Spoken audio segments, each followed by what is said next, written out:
श्री शिव पुराण उमा संहिता अध्याय 1 से 3। भगवान श्री कृष्ण के तप से संतुष्ट हुए शिव और पार्वती का उन्हें अभीष्ट वर देना तथा शिव की महिमा। जो रजोगुण का आश्रय ले संसार की सृष्टि करते हैं, सत्व गुण से संपन्न हो सातों भुवनों का धारण पोषण करते हैं, तमोगुण से युक्त हो सबका संहार करते हैं तथा त्रिगुणमयी माया को लांघ कर अपने शुद्ध स्वरूप में स्थित रहते हैं, उन सत्य आनंद स्वरूप अनंत बोधमय निर्मल एवं पूर्ण ब्रह्म शिव का हम ध्यान करते हैं। वे ही सृष्टि काल में ब्रह्मा, पालन के समय विष्णु और संहार काल में रुद्र नाम धारण करते हैं तथा सदैव सात्विक भाव को अपनाने से ही प्राप्त होते हैं। ऋषि बोले, महाज्ञानी व्यास शिष्य सूत जी, आपको नमस्कार है। आपने कोटि रुद्र नामक चौथी संहिता हमें सुना दी। अब उमा संहिता के अंतर्गत नाना प्रकार के उपाख्यानों से युक्त जो परमात्मा सांब सदाशिव का चरित्र है उसका वर्णन कीजिए। सूत जी ने कहा, शौनक आदि ऋषियों, भगवान शंकर का मंगलमय चरित्र पवन दिव्य एवं भोग और मोक्ष को देने वाला है। तुम लोग प्रेम से इसका श्रवण करो। पूर्व काल में मुनिवर व्यास ने सनत कुमार के सामने ऐसे ही पवित्र प्रश्न को उपस्थित किया था और इसके उत्तर में उन्होंने भगवान शिव के उत्तम चरित्र का गान किया था।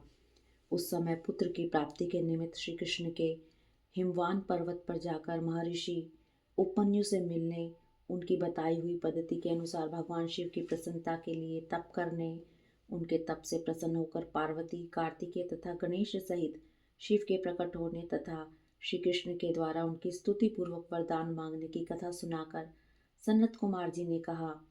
श्री कृष्ण का वचन सुनकर भगवान भाव उनसे बोले, वासुदेव, तुमने जो कुछ मनोरथ किया है वैसा पूर्ण होगा। इतना कहकर त्रिशूलधारी भगवान शिव फिर बोले, यादवेंद्र, तुम्हें साम नाम से प्रसिद्ध एक महापराक्रमी बलवान पुत्र प्राप्त होगा। एक समय मुनियों ने भयानक संवर्तक सूर्य को शाप दिया था कि तुम मनुष्य योनि में उत्पन्न होगे, अतः वे संवर्तक सूर्य ही तुम्हारे पुत्र होंगे।